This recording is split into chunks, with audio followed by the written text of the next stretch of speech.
আসসালামু আলাইকুম সবাইকে সহজে স্পোকেন ইংলিশের পক্ষ থেকে স্বাগতম। আজকে আমরা দেখব স্পোকেন রুলের পার্ট 9 এবং 81 থেকে 90 পর্যন্ত। চলুন শুরু করা যাক। লোক ইনটু এর বাংলা অর্থ হচ্ছে অনুসন্ধান করা। লোক ইনটু ব্যবহার করা হয় কোনো কিছু তদন্ত বা অনুসন্ধান করার জন্য। এর স্ট্রাকচার হচ্ছে subject plus look into plus noun. Example, we will look into the issue, আমরা বিষয়টি তদন্ত করব। I need to look into this matter further, আমাকে এই বিষয়টি আরও গভীরভাবে তদন্ত করতে হবে। The police are looking into the case, police মামলাটি তদন্ত করছে। She look into the problem and found a solution, সে সমস্যা অনুসন্ধান করে একটি সমাধান খুঁজে পেয়েছে। I will look into the details of the situation, আমি পরিস্থিতির বিস্তারিত অনুসন্ধান করব। They look into the cause of the delay, তারা বিলম্বের কারণ অনুসন্ধান করবে। I need to look into the background of the company, আমাকে কোম্পানির পটভূমি অনুসন্ধান করতে হবে। He is looking into the possibility of a merger, সেই মার্জারের সম্ভাবনা তদন্ত। I will look into the prices of making a decision, সিদ্ধান্ত নেওয়ার আগে আমি মূল্যগুলো পরীক্ষা করব। The manager is looking into the performance report, manager performance রিপোর্টে অনুসন্ধান করছেন। স্পোকেন রুল নাম্বার 82, উইল এর বাংলা অর্থ হচ্ছে ইচ্ছা। উইল ভবিষ্যৎকাল বা ইচ্ছা প্রকাশ করতে ব্যবহৃত হয়, কোনো কিছু ভবিষ্যতে ঘটবে এমন ধারণা দেয়। Structure subject plus will plus verb plus object. Example, I will visit you tomorrow, আমি তোমার কাছে কাল পরিদর্শন করব। She will call you later, সে পরে তোমাকে ফোন করবে। They will arrive at 5 PM, তারা বিকেল 5টায় আসবে। We will arrive to Paris next year, আমরা পরের বছর প্যারিসের ভ্রমণ করব। He will buy a new car, সে একটি নতুন গাড়ি কিনবে। ইউ উইল সাকসিড, তুমি সফল হবে। I will help you with your work, আমি তোমার কাজ করতে সাহায্য করব। শি উইল স্টাডি মেডিসিন, সে মেডিসিন পড়বে। He will go to movies tonight, we will go to the movies tonight, আমরা আজ রাতে সিনেমা দেখতে যাব। দে উইল অ্যারাইভ সুন, তারা শীঘ্রই পৌঁছাবে। এখন আমরা দেখব স্পোকেন রুল নাম্বার 83। মাইট এর বাংলা অর্থ হচ্ছে সম্ভাবনা, অর্থাৎ কম জল অর্থে ব্যবহার করা হয়। মাইট ব্যবহার করে অনিশ্চিত সম্ভাবনা বোঝানো হয়। Structure subject plus might plus verb plus object. Example, I might go to party, I might go to the party, আমি হয়তো পার্টিতে যাব। She might call you tonight, সে হয়তো আজ রাতে তোমাকে ফোন করবে। We might cancel the trip, আমরা হয়তো ভ্রমণটি বাতিল করব। They might win the match, তারা হয়তো ম্যাচটি জিতবে। You might need some help, তোমার হয়তো কিছু সাহায্য প্রয়োজন হতে পারে। He might not agree with your plan, সে হয়তো তোমার পরিকল্পনার সাথে একমত হবে না।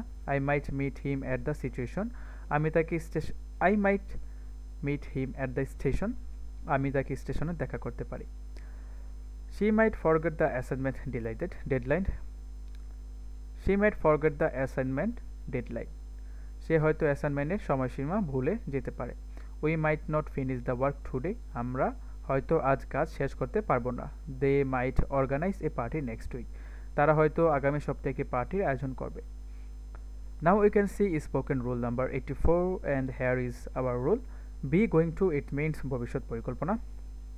বি গোয়িং টু ব্যবহার করে নিশ্চিত বা পূর্ব পরিকল্পিত ভবিষ্যৎ কাজ বোঝানো হয়।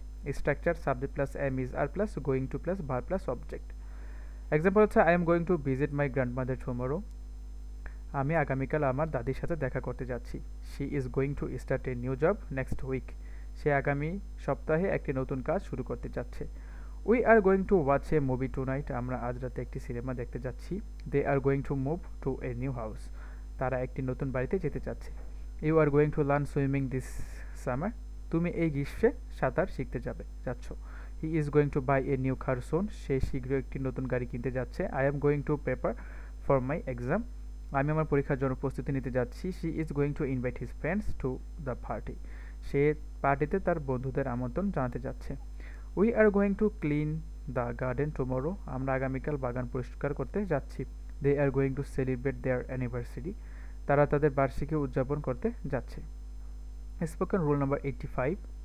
কুড এর অর্থ হচ্ছে অতীতের সম্ভাবনা বা বিনীত অনুরোধ। কুড ব্যবহার করে অতীতের সক্ষমতা। Spoken rule number 85। কুড, অতীত সক্ষমতা বা বিনীত অনুরোধ। কুড ব্যবহার করে অতীতের সক্ষমতা বা বিনীতভাবে কিছু চাওয়া বোঝানো হয়।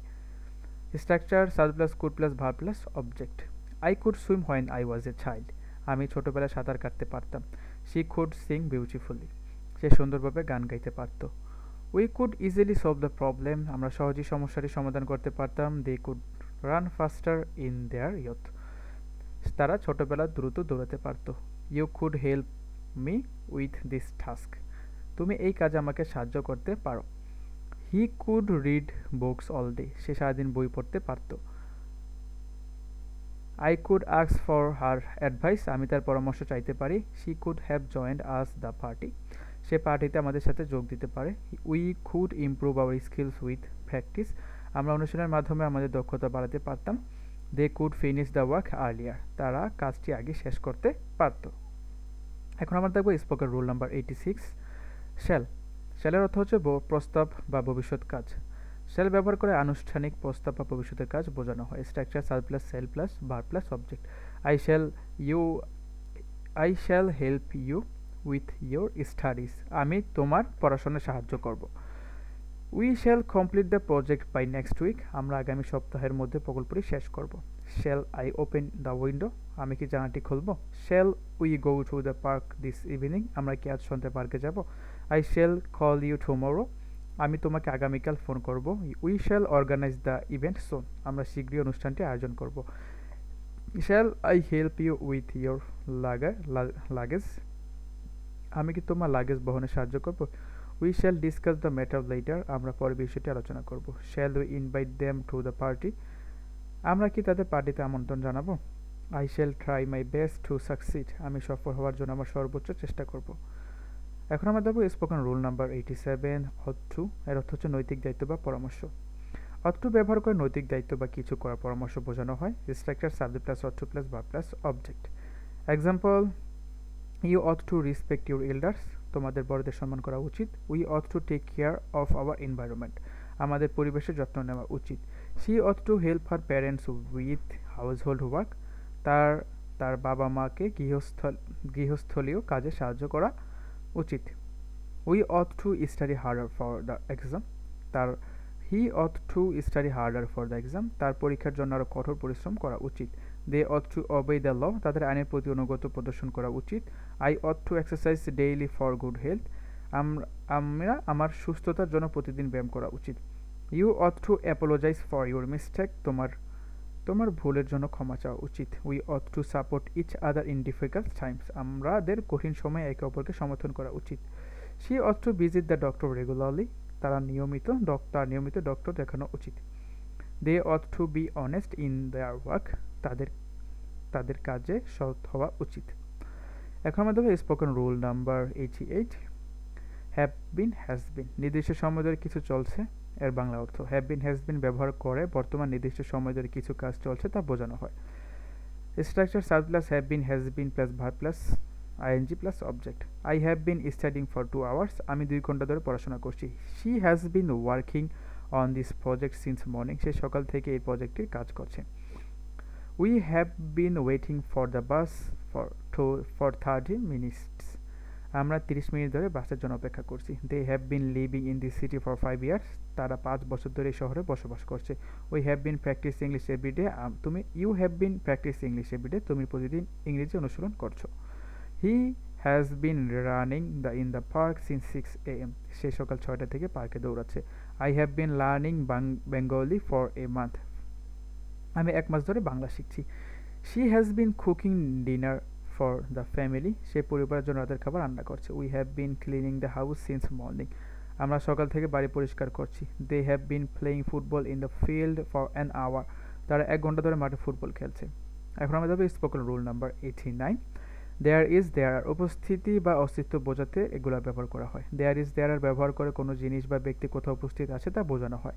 Structure there is plus singular number অথবা there are plus plural number.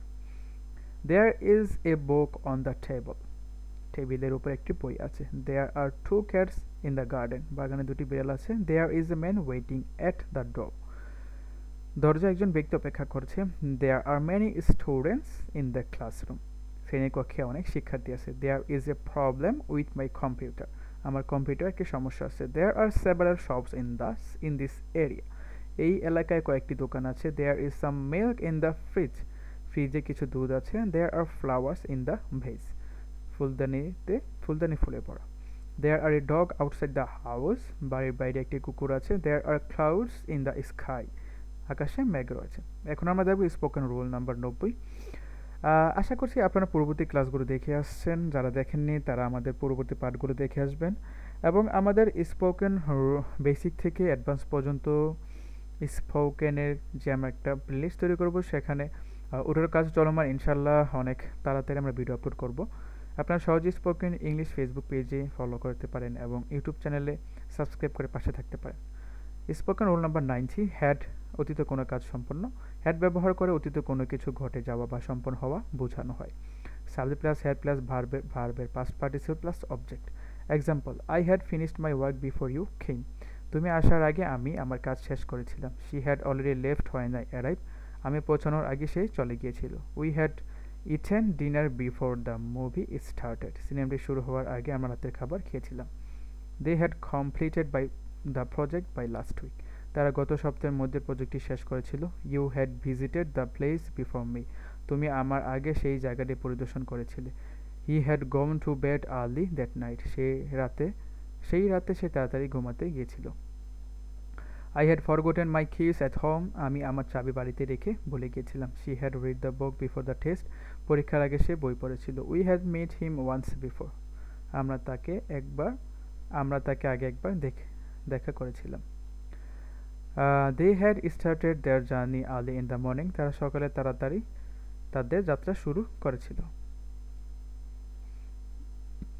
আজকে এ পর্যন্তই। আশা করছি আপনারা আমাদের পরবর্তী ক্লাসের জন্য অপেক্ষা করবেন আর সাথে থাকবেন। ধন্যবাদ।